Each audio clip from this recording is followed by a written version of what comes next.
परीक्षित महाराज कहते हैं कि मुझे बताओ कि कृष्ण ने कैसे जन्म लिया और सब क्या हुआ।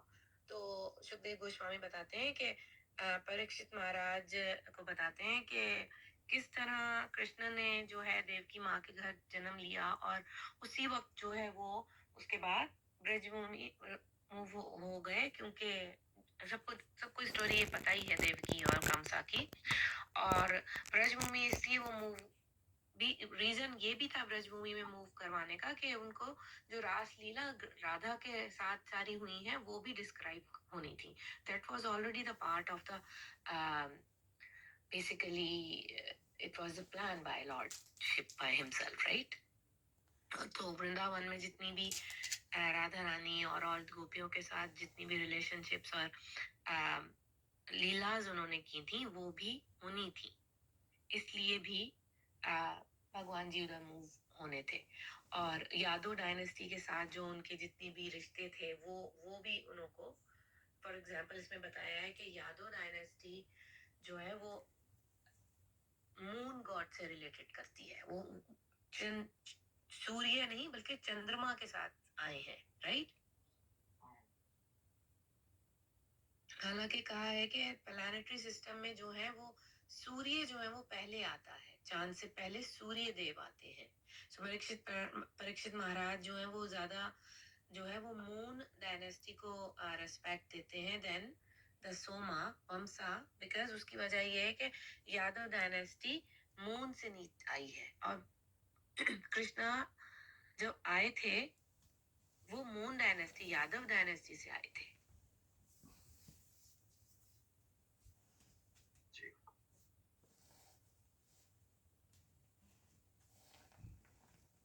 और जो रॉयल फैमिलीज हैं वो भी मून प्लैनेट से आई हैं। प्रभु जो कृष्ण का बैकग्राउंड है वो यादव डायनेस्टी से है, राइट।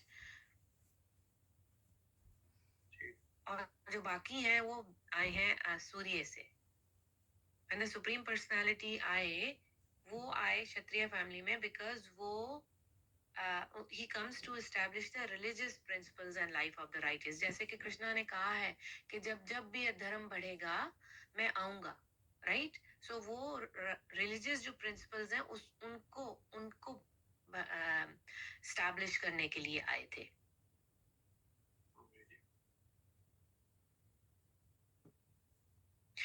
जो जब रामचंद्र जी आए थे त्रेता युग में, तब वो सूर्यवंशम थे। वो सूर्यवंश जो है ना डायनेस्टी से आए थे, from the sun god, and when he appeared as Lord Krishna, he did so the Yadav dynasty or the Yadav Vamsa, which descended from the Moon dynasty. Yes. Or Yadav Vamsa, he whose descendant was the Moon dynasty.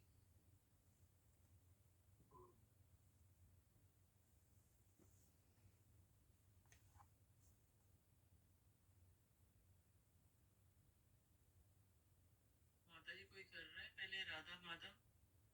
माता जी मैं आपको first उसका वो बता रही थी description, इसलिए वो बहुत अच्छा लगा सुन के, थोड़ा डाउट भी क्लियर हो गया। अच्छा मैं आप कर ले, आपको शुरू करना, कोई भी नहीं आया है। सीमा माता जी, यश प्रभु, आरती माता जी, मेरे साथ कोई जुड़ जाए फिर मैं कर देती हूँ। माता जी आप शुरू करिए अगर शुरू करना चाहती हैं तो। हाँ जी। जय राम माधव कुंज बिहारी, जय राधव माधव कुंज बिहारी, जय राधा माधव कुंज बिहारी, जय राधा माधव कुंज बिहारी, गोपी जन वल्लभ गिरिवरधारी, गिरिवरधारी, यशोदनंदन ब्रज जन रंजन, यशोदनंदन ब्रज जन रंजन, जमुना तीर वनचारी, यमुना तीरा वनचारी।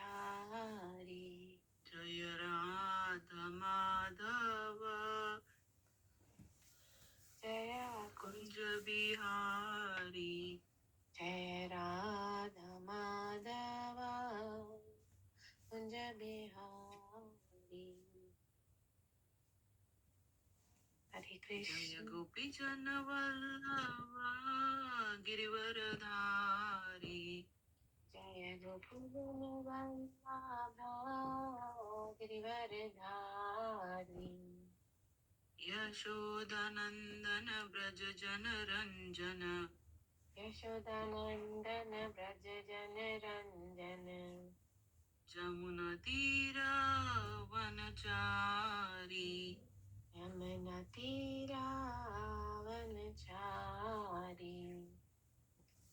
आगे आपको ही गाना पड़ेगा माता जी। हरे कृष्णा हरे कृष्णा कृष्ण कृष्ण हरे हरे हरे राम राम राम हरे हरे कृष्ण कृष्ण कृष्ण हरे हरे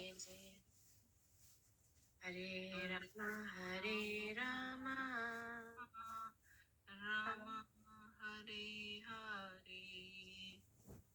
ओम नमो भगवते वासुदेवाय ओम नमो भगवते वासुदेवाय ओम नमो भगवते वासुदेवाय ओम नमो भगवते वासुदेवाय ओम नमो भगवते वासुदेवाय ओम नमो भगवते वासुदेवाय। हरे कृष्णा। सो लास्ट वीक हम लोगों ने चैप्टर 10 कैंटो 10 चैप्टर 1 का श्लोक नंबर 1 किया था। कैंटो 10 ना माता जी। कैंटो 10 यस माता जी कैंटो 10 चैप्टर 1 एंड श्लोक 1 किया था। आज श्लोक नंबर 2 करना है हमें। सो अगर किसी को समझ नहीं आया है या अगर समरी करना चाहते हैं पिछले चैप्टर की तो मे बी क्विकली कोई भी कर सकता है समरी। अगर if anybody wants to go through the summary और अगर ऐसा नहीं है तो we can start the chapter 2 I mean sorry chapter shloka number 2। Hare Krishna माता जी, एक आप समरी कर दीजिए ना एक बार लास्ट टाइम। समरी कर दो, लास्ट टाइम मिस हो गया। समरी करनी है। अच्छा तो पिछले कैंटो 1 सॉरी श्लोक नंबर 1 में यही बताया गया है कि जब शुकदेव गोस्वामी जब बता रहे थे तो परीक्षित महाराज उनको बोलते हैं कि हमें अब आप जो है कृष्ण की लीला बताइए कि कृष्ण जो है किस तरह आए और किस तरह उनका जन्म हुआ। सो हमें सबको पता है कि कृष्ण का जन्म किस तरह हुआ देवकी के घर में। और ये कंसा चैप्टर 10 जो है वो कंसा के इर्द गिर्द ही सारा रिवाइव सराउंड करता है चैप्टर। और कृष्ण की जितनी भी लीला है वो सारी सराउंड इसी चैप्टर में बताई गई है, इसी कैंटो में बताई गई है। सो इसमें सिर्फ यही बताया गया है कि देयर वर 2 गॉड्स राइट। एक सूर्यवंशम, जब पुराने जमाने में कहते थे कि सूर्यवंशम करण पुत्र राइट। सो दैट मींस कि he came from the dynasty of the Surya and Arjun पुत्र। और ये जो जितनी भी यादव डायनेस्टी थी ये आई थी मून सोमा डायनेस्टी से, यानी मून डायनेस्टीज जो थी उनके थ्रू हुए थे। जब रामचंद्र जी आए थे त्रेता युग में तब वो सूर्यवंशम बनकर आए थे। लेकिन आपने देखा होगा उनके हाथ में चरक में सूर्य भी होता है when राम जी के एक हाथ में। लेकिन जो कृष्ण आए थे they he came as in the dynasty of the Chandrama, moon dynasty के थ्रू आए थे। लाइक उनकी जो डायनेस्टी थी वो मून की थी। दिस इज व्हाट ओनली ये Yadav dynasty descends from the moon and Krishna had appeared. ठीक है। और नेक्स्ट इवन इसका जिक्र जो है वो ब्रह्म संहिता में भी बताया है। चिन्मति प्रकर सद्महु कल्प वृक्षा लक्ष्य वृष्टेषु सूर्भि अभिप्लयन्तम।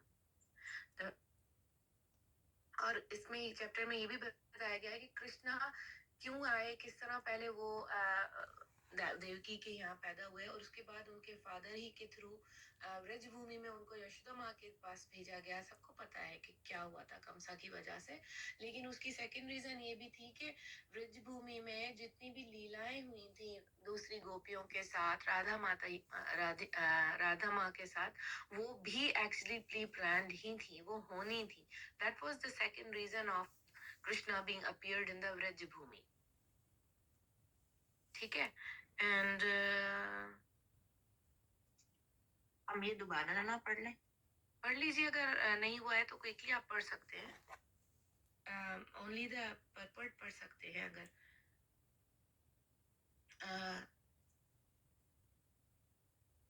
या मोनिका आप पढ़ना चाहते हो मोना? हाँ, क्योंकि मैंने अभी बिल्कुल भी स्क्रैच से लाइक आई वाज ब्लैंक कि क्या चल रहा था, तो इसलिए था कि रिवाइव करने के लिए। बाकी अगर सब लोग चाहते हैं तभी करेंगे, बाकी ऐसा कुछ नहीं है, हम काफी कम लोग हैं। और फिर जब लोग सब ज्वाइन करेंगे तो फिर चैप्टर वन रिफ्रेश करना पड़ेगा। हाँ सो तो इससे ये स्लोली चलने तो ज्यादा अच्छा है। या सो कैंटो 10 चैप्टर 1 और श्लोक 1 पढ़ लीजिए, पढ़ सकते हैं हम। श्लोक 1 मतलब प्रथम अध्याय के सारांश से यहाँ से कह रहे हैं हम? चैप्टर कैंटो 10 चैप्टर 1 हाँ जी। श्लोक 1। राजा परीक्षित ने कहा, हाँ जी, श्री राजवाचा।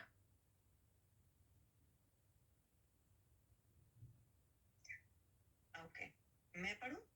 पढ़ लीजिए। राजा परीक्षित ने कहा, अच्छा हम तात्पर्य पढ़ रहे हैं कि खाली ऊपर वो ही पढ़ रहे हैं, बोल्ड वाला ट्रांसलेशन? हाँ जी। परीक्षित सेड या पढ़ लीजिए जल्दी से, 3 लाइन ही है। नहीं, मैं ये पूछ रही हूँ तात्पर्य पढ़ना है क्या? तो आप तात्पर्य मींस परपट पढ़ने का रीजन यही है ना कि ताकि समझ आ जाए। ओके ठीक है, वही पूछ रही हूँ ना, क्योंकि पहले तो नहीं पढ़ते थे ना, बीच में हमें रुक गए थे।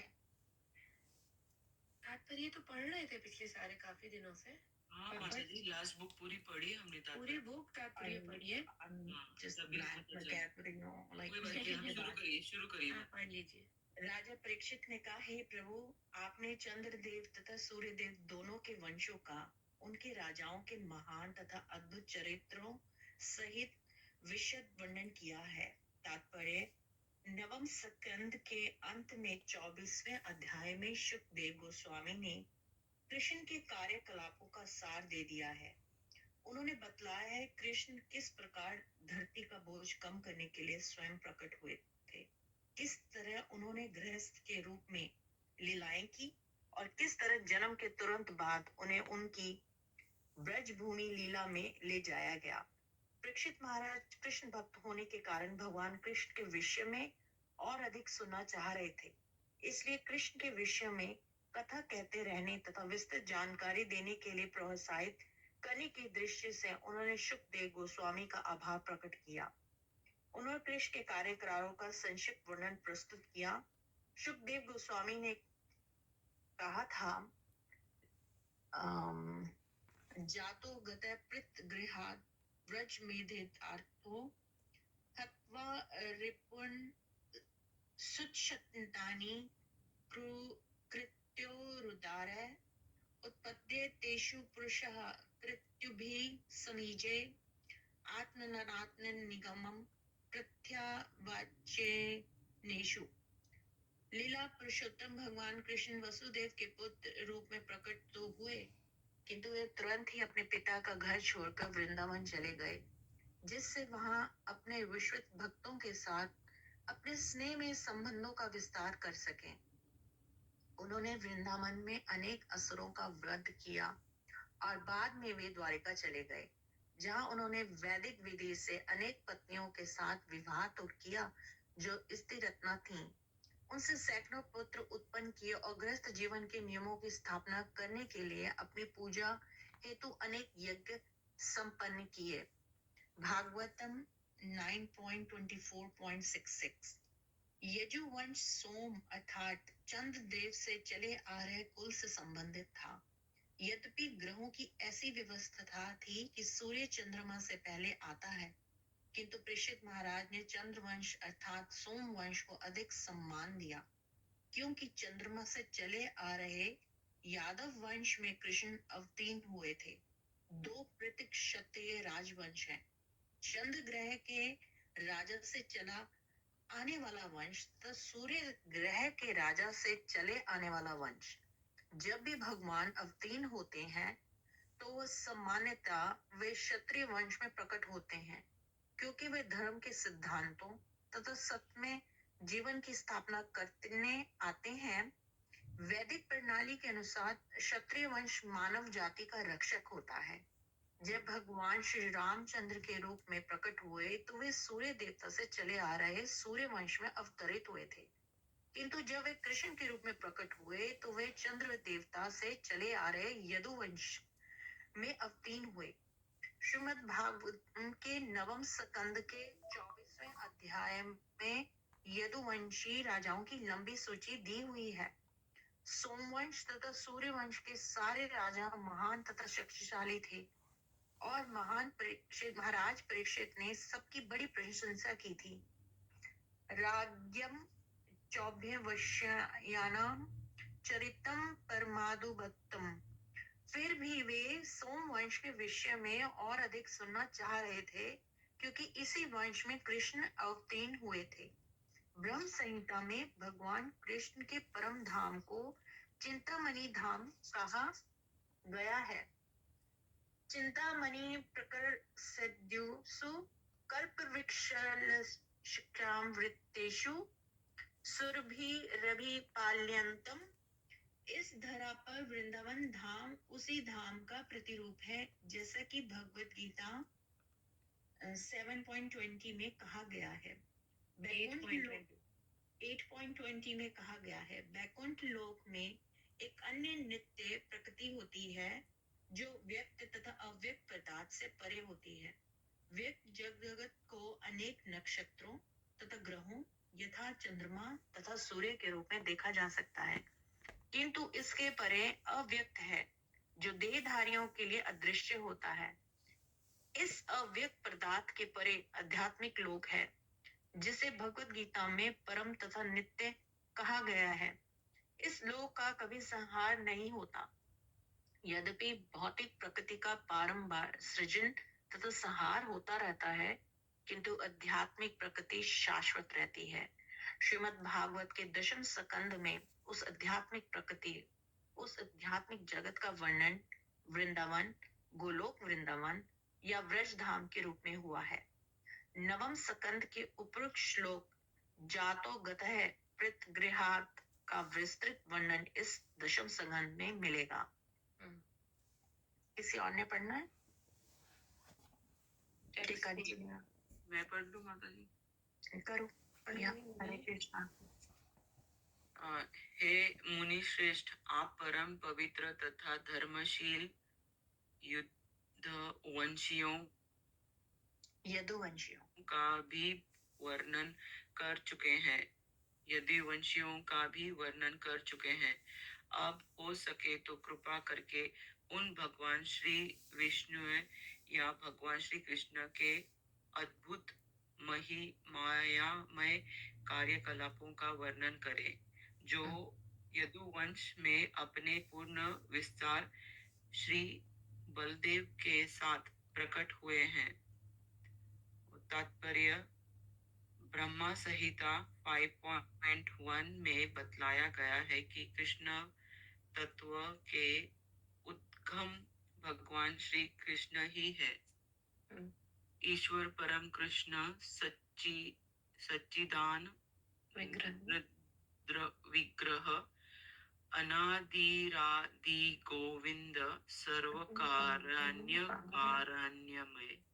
ये बहुत इम्पोर्टेंट श्लोका है ब्रह्म संहिता का, जो कि हम पढ़ लोगे क्या अच्छे से? ईश्वरा परमा तो उसके प्रोनाउंसिएशन अच्छे से आ जाएंगे। या ईश्वरा परमा कृष्णा सच्चिदानंद विग्रह अनादि आदि गोविंद सर्व कारण कारणम। जी पढ़िए आगे। थैंक यू माता जी। गोविंद कहे जाने वाले भगवान श्री कृष्ण की परम नियतता है।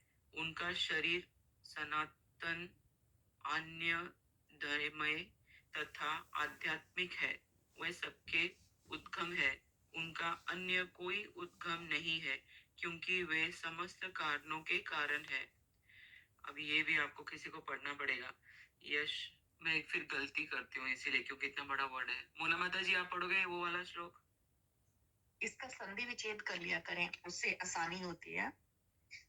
यसे कनी श्रुत कालम मध्यावलंब जीवंती लोम विलजा जगदंड नाथा विष्णु महान स एह यस्य कला विशेषो गोविंद मादि पुरुषम तम्हें भजामी।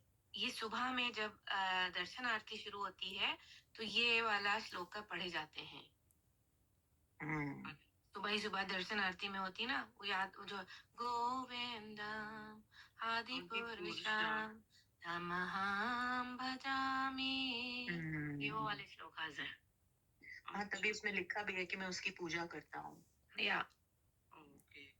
असंख्य ब्रह्मांडों के प्रधान ब्रह्मगण महाविष्णु के एक श्वास की अवधि के बार बार जीवित रहते हैं, महाविष्णु जिन आदि भगवान श्री गोविंद के पूर्ण अंश मात्र है, मैं उनकी पूजा करता हूँ। ब्रह्म संहिता 5.48 में गोविंद या श्री कृष्ण आदि भगवान है। कृष्ण स्तुत भगवान स्वयं, यहाँ तक कि वे महाविष्णु जिनकी श्वास से करोड़ों ब्रह्मांड उत्पन्न होते हैं, भगवान श्री कृष्ण के काल विषय अर्थात पूर्ण अंश के भी अंश है।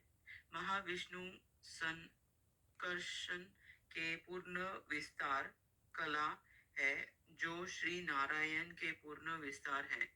श्री नारायण चतुर्वय के और चतुर्वय भगवान श्री कृष्ण के प्रथम प्रकटय श्री बलदेव के अंश है।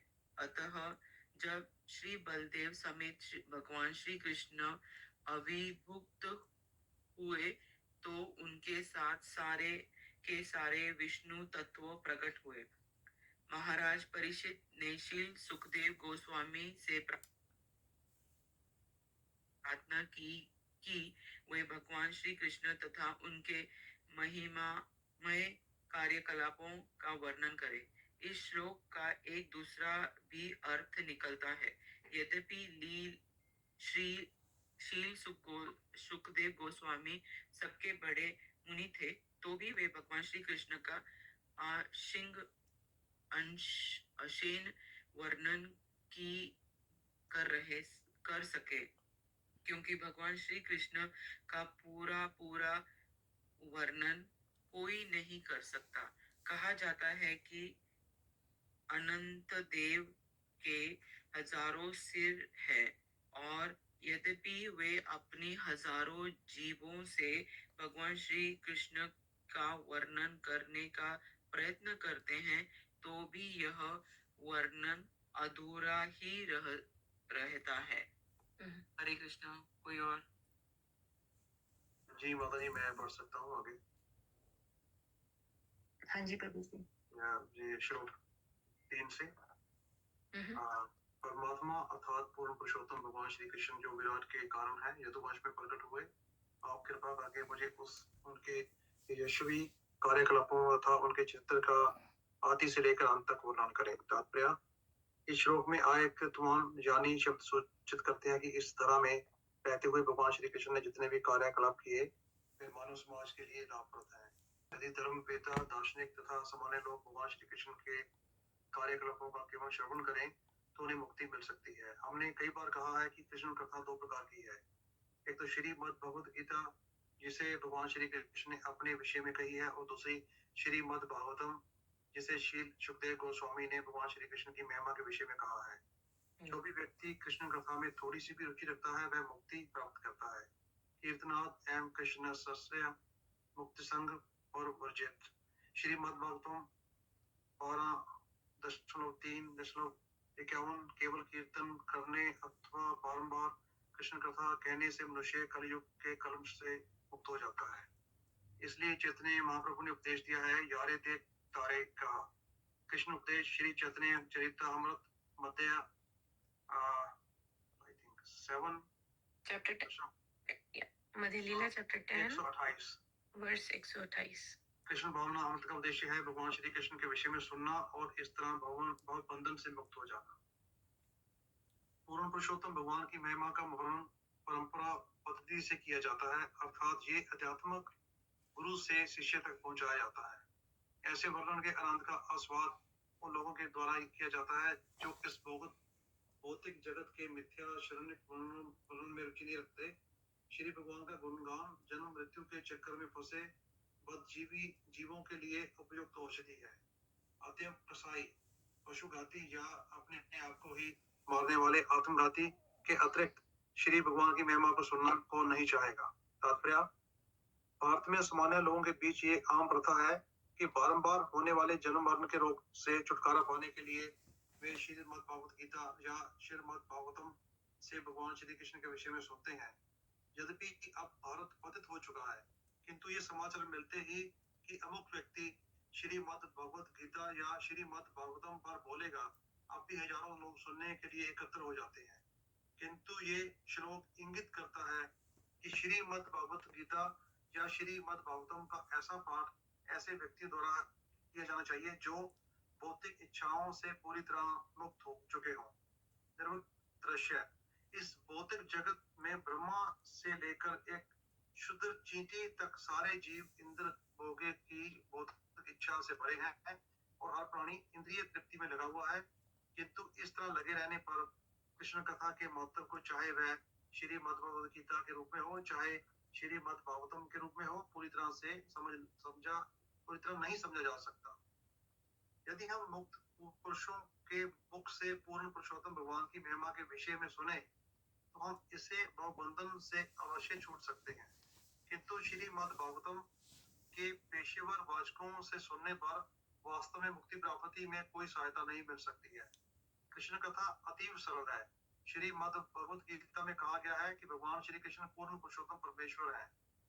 वे सभी बतलाते हैं, माता अनंतरम नान्यत किंचित दस्ती दंजिया, हे अर्जुन, मुझसे श्रेष्ठ कोई सत्य नहीं है। श्रीमद् भगवत गीता 7.7 केवल इतना ही जान लेने से कि भगवान श्री कृष्ण पूर्ण पुरुषोत्तम परमेश्वर है मनुष्य मुक्त हो सकता है।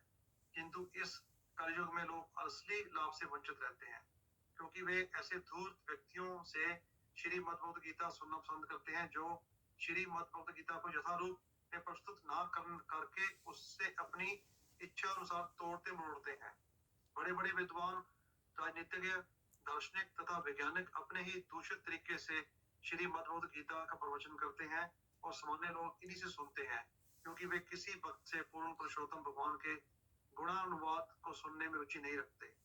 इसीलिए एक्सक्यूज मी प्रभु, इसीलिए कहा गया है कि ये भगवत गीता हमेशा किसी परफेक्ट सोर्स से ही सुननी चाहिए, जो डायरेक्ट डिवोटीज, जो डायरेक्ट परंपरा से आ रहे हैं।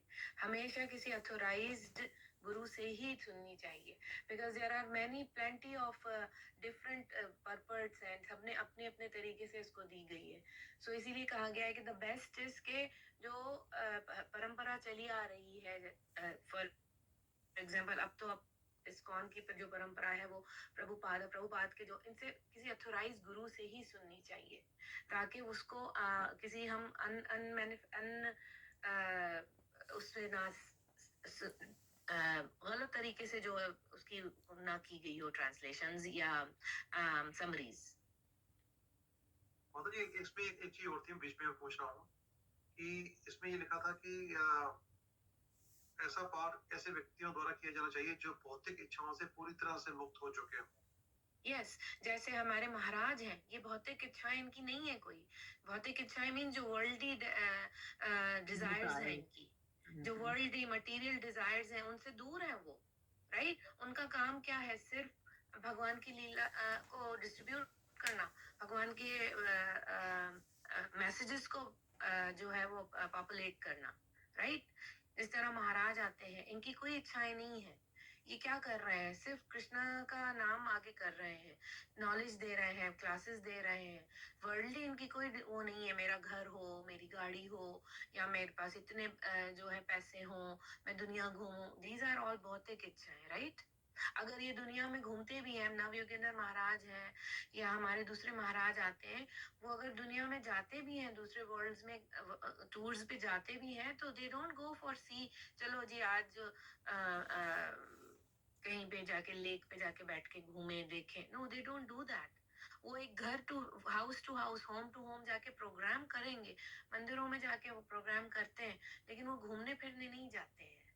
सो उनकी कोई भौतिक इच्छाएं नहीं है। सो ऐसे लोगों से हमें जो है, ऐसे महाराजाओं से हमें जो है वो गीता सुननी चाहिए, भगवान का नाम सुनना चाहिए।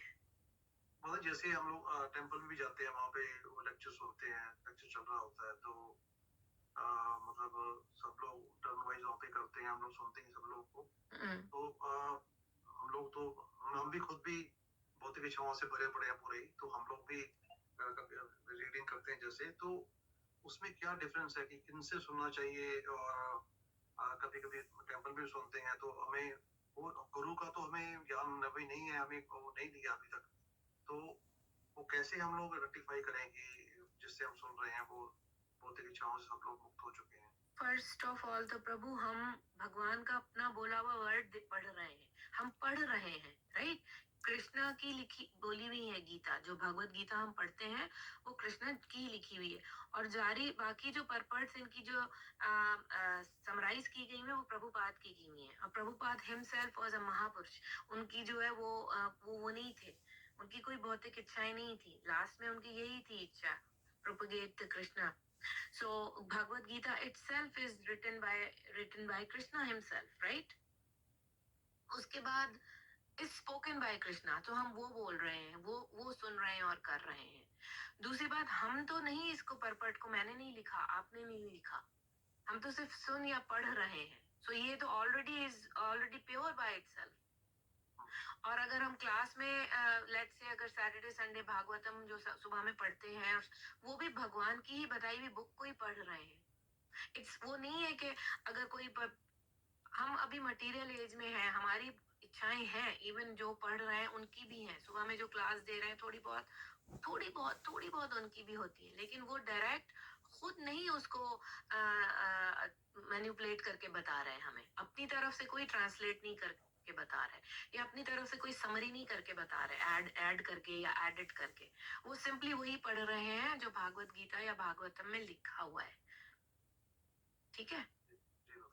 और जो महाराज होते हैं वो भी वही बता रहे होते हैं, गीता ही पढ़ रहे होते हैं, लेकिन वो एलैबोरेट ज्यादा कर रहे होते हैं बिकॉज उनको बहुत नॉलेज है। थैंक यू प्रभु। भक्त वह है जो श्री भगवान की सेवा करने के अतिरिक्त श्रीमद् भगवद गीता तथा श्रीमद् भागवतम का पाठ करने में कोई अन्य प्रयोजन नहीं रखता। इसलिए श्री चैतन्य महाप्रभु ने हम सबको सलाह दी है कि स्वरूप सिद्ध व्यक्ति से ही श्री भगवान का गुणानुवाद सुना जाए। भागवत पर्व दिया भागवत स्थाने।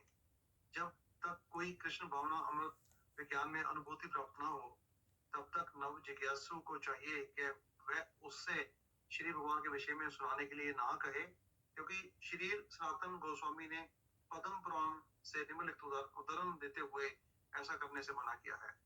वैष्णव मुखोद्रिगेन उत हरि कथा मतरम ऋतम श्रवण नैव कर्तव्य सर्पोशिष्टि यथा पया। जो वैष्णव आचरण वाला ना हो उससे कथा नहीं सुननी चाहिए। वैष्णव तो निवृत्त तृष्ण होता है, उसका कोई भौतिक उद्देश्य नहीं होता, क्योंकि उसका एकमात्र उद्देश्य कृष्ण भावनामृत का प्रचार करना होता है।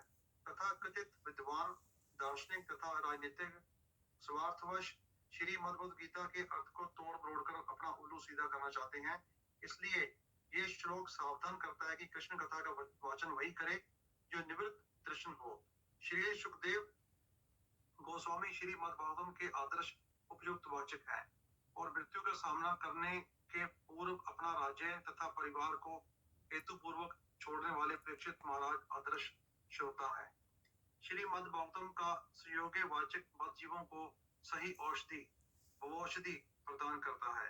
इसलिए कृष्ण भावनामृत आंदोलन ऐसे योग्य प्रचारकों को प्रशिक्षित करने में यत्नशील है जो सारे जगत में श्रीमद् भागवतम तथा श्रीमद् भगवत गीता का वाचन कर सके। आपको जवाब मिल गया प्रभु। देखे जी, जी। ये पे यही लिखा हुआ है, the Krishna conscious movement is therefore trying to train qualified preachers to recite श्रीमती। आपका सवाल का जवाब मिल गया। जी बिल्कुल बिल्कुल बाबा जी। जिससे विश्व भर के सामान्य जन इस आंदोलन का लाभ उठा सके और इस प्रकार भौतिक अस्तित्व के तीनों तापों से छूट सके। श्रीमद् भगवत गीता के अध्यक्ष तथा श्रीमद् भागवतम के वर्णन इतने मनोहारी हैं कि भौतिक अस्तित्व के तीनों तापों से तद्भुत प्राय प्रत्येक व्यक्ति इन ग्रंथों में से श्री भगवान की महिमा को सुनना चाहेगा और मुक्ति के मार्ग में लाभ उठाना चाहेगा। किंतु दो प्रकार के लोग कभी भी श्रीमद् भगवत गीता तथा श्रीमद् भागवतम के संदेश को सुनने में रुचि नहीं लेंगे। एक वे जो आत्महत्या करने पर तुले हैं और दूसरे वे जो अपने स्वाद के लिए गायों तथा अन्य पशुओं का वध करने पर तुले हुए हैं। यद्यपि ऐसे लोग भगवत सप्ताह के समय श्रीमद् भागवतम सुनने का दिखावा करते हैं, किंतु ये कर्मी जनों की दूसरी सृष्टि है जिनके ऐसे कृत्य से किसी को भी लाभ नहीं मिल सकता। इस संबंध में पशुगण शब्द महत्वपूर्ण है। पशुगण का अर्थ है कसाई। उच्चतर लोकों में जाने के लिए कर्मकांडी व्यक्तियों को यह करते समय पशुओं का वध करना होता है। इसलिए भगवान बुद्ध देव ने वेदों के प्रमाण का तिरस्कार किया क्योंकि वे पशु बलि को रोकना चाहते थे, जिसकी वैदिक अनुष्ठानों में संस्तुति की गई है। निंदसी यज्ञ विद्रेह श्रुति जातम सत्य हृदय दर्शित पशुघातम केशव धृत बुद्ध श्री जय जगदीश हरे गीत गोविंद। हरि बोल, हरे कृष्ण। सो ये यहाँ पे बता रहे हैं बुद्धा क्यों आए थे। वो जो बुद्धिज्म की जो थेरीज हैं वो हमारे से क्यों डिफरेंट हैं। वो थोड़ी सी डिफरेंट सिर्फ इसलिए है कि it was all pre planned. उस वक्त इतना ज्यादा मांस का people used to eat meat इतना ज्यादा करते थे और उसको रॉन्ग वे में लेते थे कि हर चीज में वो सैक्रिफाइस करते थे जानवर की या बर्ड्स की। So that has been happened so much, इतना बढ़ गया था कि फिर बुद्धा को इस तरह से भगवान जी ने भेजा। बुद्धा जो है वो कृष्णा का ही इनकार्नेशन माना जाता है कि उनके ग्रहों को फिर इसलिए मना किया गया कि ताकि मांस की जितना वहां पे हो रहा था मीट का प्रचार वो खत्म हो, वो कम हो, वो बिल्कुल खत्म हो जाए। इसलिए बुद्धा ने जो है अपनी फिलॉसफी इंट्रोड्यूस की कि ताकि सैक्रिफाइसेस ऑफ द एनिमल्स को खत्म किया जाए। इसमें यही बताया गया है कि यज्ञ में हर चीज में वहां पे जो है वो बहुत ज्यादा किलिंग्स ऑफ एनिमल्स होते थे। सो फिर बुद्धा ने इंट्रोड्यूस की थी। हाँ, थोड़ी सी डिफरेंस है हमारी और उनकी फिलॉसफी में या उनके उसमें और this was the reason it is recommended किया गया कि रिचुअलिस्टिक सेरेमनीज में मीट सैक्रिफाइस ना हो। अदरवाइज वो भगवान का नाम लेके ये सब करते थे और ये रॉन्ग है। जहाँ पे भी मीट सैक्रिफाइस हो रही है इट मींस वो ठीक नहीं है। ये यहाँ पे भी बताया गया है कि वो इंसान समझ ही नहीं सकता भगवत गीता की नॉलेज को, जो सुपरफिशियली तो अटेंड कर रहा है classes and but still he is indulgence into the eating of meat. He is unable to understand the logic of the Krishna और द भगवत गीता बिकॉज वो सुपरफिशियली कर रहा है। इवन दो पढ़िए प्रभु। यद्यपि वैदिक उत्सवों में पशु बलि को मान्यता प्राप्त है, किंतु ऐसे उत्सवों के लिए जो व्यक्ति पशुओं को वध करते हैं वे कसाई पशुगण माने जाते हैं। भला कसाईयों को कृष्ण भावनामृत में कैसे रुचि हो सकती है जब उन्हें भौतिक आकर्षण मिला रहता है। उनकी एकमात्र रुचि नश्वर शरीर के लिए सुविधाएं उत्पन्न करने में होती है। भोगेश्वर परस्तकाना तया हम चेतसा व्यवसा तमका बुद्धि समाधो ना विद्यते। जो लोग इंद्र भोग तथा भौतिक ऐश्वर्य के प्रति आसक्त हैं, जो ऐसी वस्तुओं से मोहग्रस्त रहते हैं, उनके मन में श्री भगवान की भक्ति के लिए दृढ़ संकल्प नहीं पा पाता। श्रीमद् भगवद गीता 2.44 श्री नरोत्तम दास ठाकुर कहते हैं, मनुष्य जन्म पाइया राधा कृष्ण ना भजिया जानिया सुनिया विषया खाई नो। जो कृष्ण भावना भावित नहीं है, जो इस तरह जो श्री भगवान की सेवा में अपने आप को नहीं लगाता, वे भी पशुगण है, क्योंकि वे जानबूझकर विष पीता है। ऐसे व्यक्ति को कृष्ण कथा में रुचि नहीं होती, क्योंकि उसे इंद्र तृप्ति की लालसा शेष रहती है। वह निर्वृत्त दृश्य नहीं होता, जैसा कि कहा गया है, त्रय कृ कास्ते पुरुष विमूर्वा हरि मेत्सा, जिन्हें त्रिवर्ग अर्थात धर्म अर्थ तथा काम में रुचि रहती है, वे भौतिक पद प्राप्त करने के लिए तथा उसके द्वारा इंद्र तृप्ति के लिए अच्छी अच्छी सुविधाएं प्राप्त करने के निमित्त धार्मिक होते हैं। ऐसे लोग अपने आप को जानबूझकर जन्म मरण के चक्कर में डालकर अपनी हत्या करते हैं। वे कृष्ण भावना अमृत में कभी भी रुचि नहीं ले सकते। किसी कृष्ण और को पढ़ना है अभी? आरती माता जी, आपको पढ़ना है या यशोदा हमने माता जी? तात्पर्य शुरू किया था, उस तात्पर्य के फर्स्ट पैराग्राफ में लिखा है, किंतु यह श्लोक इंगित करता है कि श्री भगवान इशारा इशारा point out okay point out करता है या अच्छा जी माता जी, मैं कंटिन्यू करूं? जी। कथा के लिए वक्ता तथा श्रोता दोनों होने चाहिए, और ये दोनों कृष्ण भावना अमृत में तभी रुचि ले सकेंगे जब उन्हें भौतिक कथाओं में रुचि ना हो। वास्तव में ये हर कोई देख सकता है कि जो लोग कृष्ण भावना भावित हैं, उनमें ये प्रवृत्ति स्वतः विकसित होती है।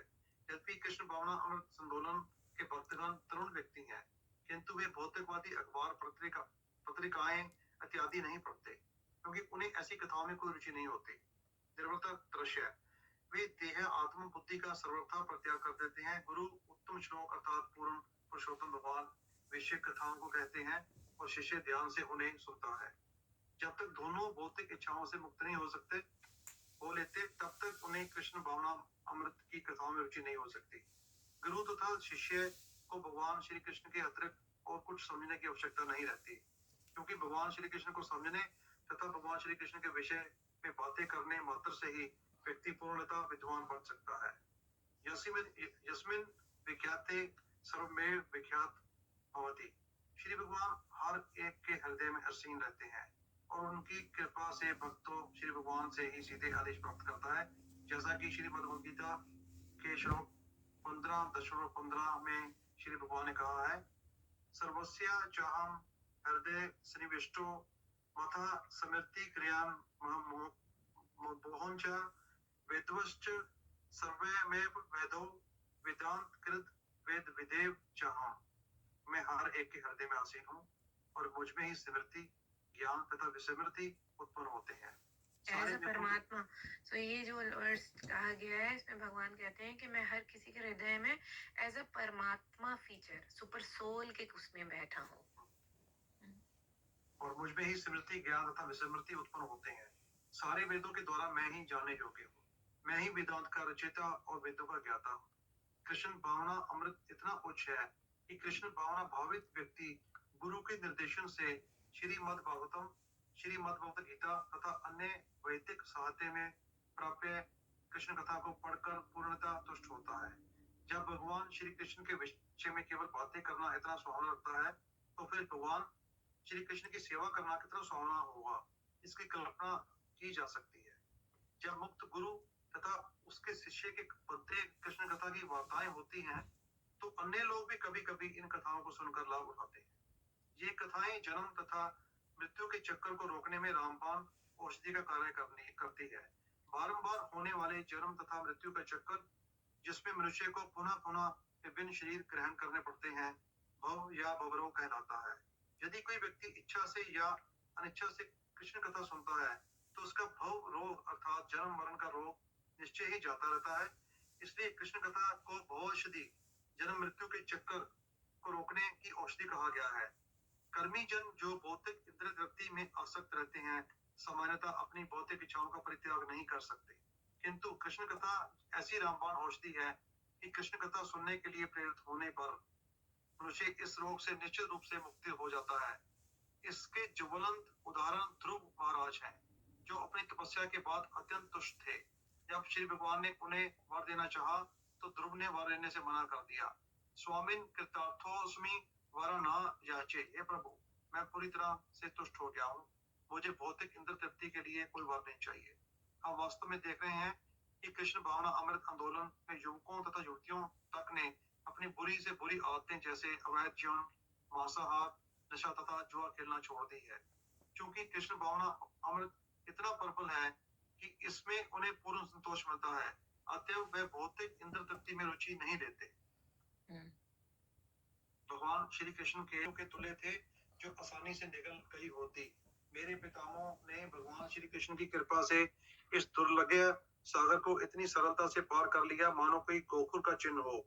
क्योंकि मेरी माता ने सुदर्शन चक्रधारी भगवान श्री कृष्ण के चरण कमलों की शरण ग्रहण की थी, अतः उन्होंने उनके गर्भ में प्रवेश करके मुझे बचा लिया, जो कौरवों तथा पांडवों का अंतिम बचा हुआ उत्तराधिकारी था, और जिसमें अश्वत्थामा ने ब्रह्मास्त्र से नष्ट प्राय कर दिया था।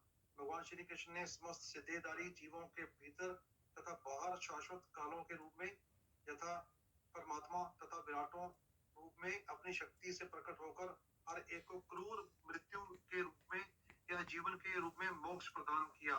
कृपया प्रभु ये कौन बोल रहा है? ये वाला श्लोक कौन बोल रहा है?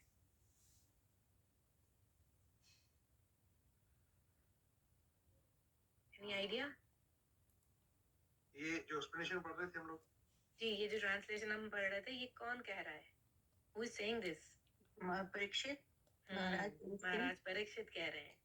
माँ के मुंह में उनको किस तीर से उनको बचाया गया था? भगवान ने बचाया था ना, और जब अपने माँ के वोम में थे। महाराज परीक्षित कह रहे हैं ये कंटिन्यू कीजिए। कृपया उनके दिव्य गुणों का वर्णन करके मुझे प्रबुद्ध कीजिए।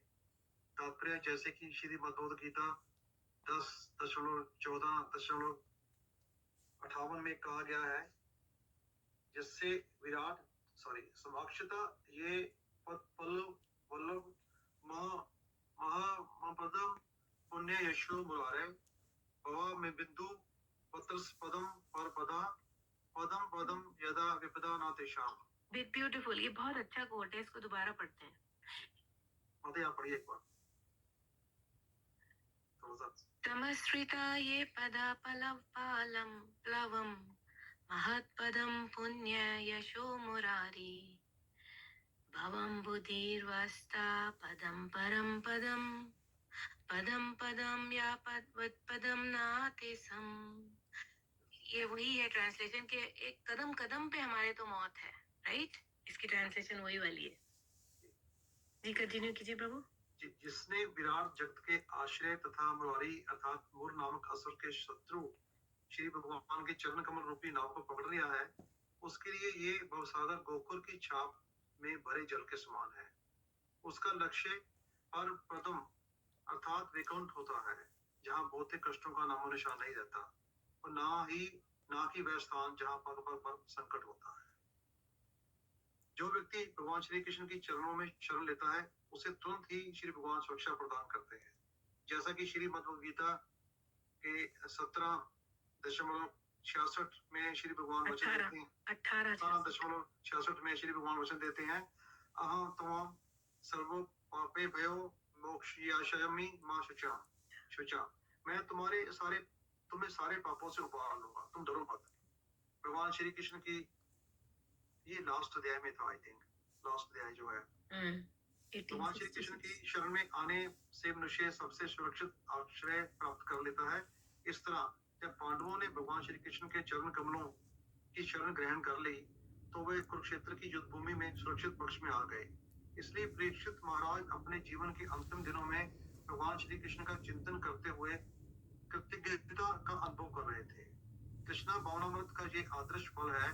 अतः नारायण स्मृति, यदि मृत्यु के समय कोई भगवान श्री कृष्ण का स्मरण कर सके तो उसका जीवन सफल हो जाता है। इसलिए परीक्षित महाराज ने अपने जीवन के अंतिम दिनों में भगवान श्री कृष्ण की अनेक कृतज्ञताओं के कारण भगवान श्री कृष्ण का निरंतर चिंतन करने की बुद्धिमानी की। भगवान श्री कृष्ण ने महाराज परीक्षित के पापाओं को कुरुक्षेत्र के युद्धस्थल में बचाया था, और भगवान श्री कृष्ण ने समय महाराज परीक्षित की उस समय रक्षा की थी जब अश्वत्थामा ने ब्रह्मास्त्र से उन पर आक्रमण किया था। पांडव परिवार के लिए भगवान श्री कृष्ण एक मित्र तथा आराध्य देव के तुल्य थे। भगवान श्री कृष्ण का पांडवों के साथ व्यक्तिगत संपर्क होने के अतिरिक्त भगवान श्री कृष्ण सारे जीवों के परमात्मा है और हर एक को मुक्ति प्रदान करने वाले हैं, भले ही कोई शुद्ध भक्त हो या ना हो। उदाहरण था, कंस बिल्कुल भक्त नहीं था, फिर भी उसे मारने के बाद भगवान श्री कृष्ण ने उसे मोक्ष प्रदान किया। कृष्ण भावना अमृत हर एक के लिए लाभप्रद है, चाहे वह शुद्ध भक्त हो या अभक्त। कृष्ण भावना अमृत की यही महिमा है ये विचार कर भला कौन ऐसा होगा जो भगवान श्री कृष्ण के चरण कमलों की शरण ग्रहण नहीं करेगा। इस श्लोक में भगवान श्री कृष्ण माया मनुष्य कहे गए हैं क्योंकि वे बिल्कुल मनुष्य की तरह ही आते हैं। वे कर्मियों या सामान्य जीवों की तरह यहाँ आने के लिए बाध्य नहीं है, प्रत्युत वे अपनी अतरंगी शक्ति के द्वारा संभव और मध्यमा माया पतित जीवों पर कृपा दिखाने के लिए प्रकट होते हैं। भगवान श्री कृष्ण अपने सच्चिदानंद विग्रह रूप में सदैव स्थित रहते हैं और जो कोई उनकी सेवा करता है वह भी अपने मूल आध्यात्मिक स्वरूप में स्थित हो जाता है। स्वरूपेण अवस्थिति यही मानव जीवन की सर्वोच्च सिद्धि है। Actually applying on it. When we are not practicing it, there is no need, there is no use of getting the knowledge. अब अगर हम इस बात पे आए हैं